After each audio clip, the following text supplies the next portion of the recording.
Lewis is already hiding because today is the day where we have to carry a lot and like work out kind of here in the studio. First preparation for actually building it, moving around everything, and that huge delivery should be here any minute. Fighting. So would you follow me, follow me? We got enough room for the delivery. I got the first tools here. This one right here is my favorite. High air pressure staple gun. That's always fun. Saw and like everything else I will need to construct this studio. I'm starting back there on that wall. That's why we made it like as empty as possible. And constructing this studio up here is like trying to repair a watch while it's running, because we still have DJ courses and we still have people renting the studio downstairs. So we have to construct everything like in between and try not to lose any kind of customers here. And of course me working on my own music, hopefully having no delays in my release schedule and being able to finish another song after another. A lot of them are very close to being finished. And next up, taking care of the lights. They will be replaced. And also the door, like that's like a big factor. I have to check if I can actually remove the door.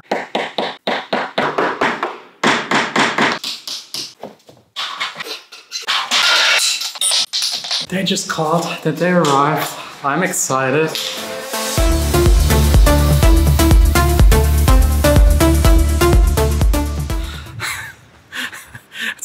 It's way too much. 1.2 tons wood, 68, 50 pieces of absorbing rock wool, 10 centimeters thick.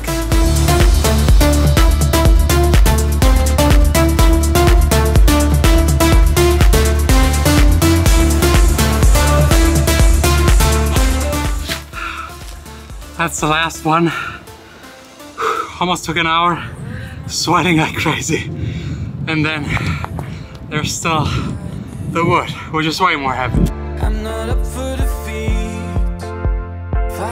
My hands hurt, full of splinters. But this one right here is the very, very last one.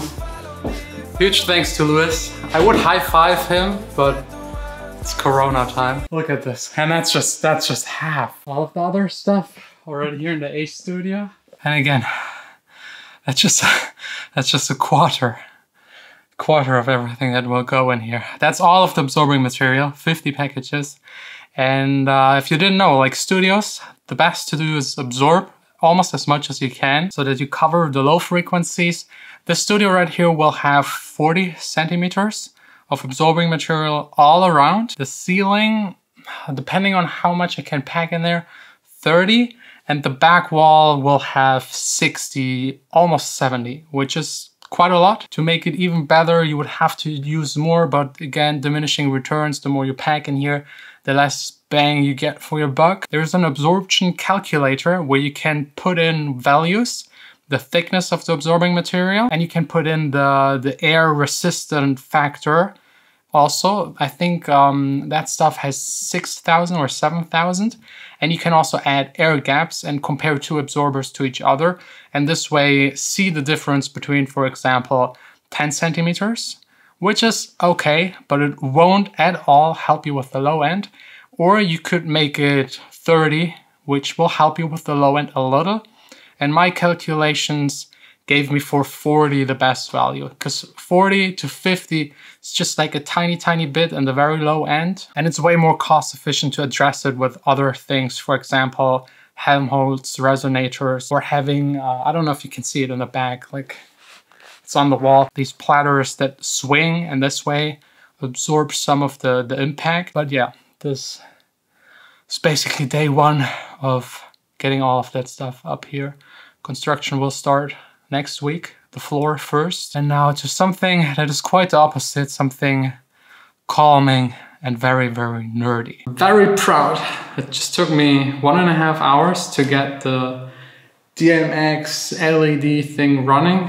It's now in a test mode. I just need to figure out how to actually control it. This will be a lot of wiring. I calculated at least 30 to 40 LED stripes. Every LED stripe has 4 channels. Every LED stripe will run to this box right here. Every box can take 8 and needs 4 power supplies.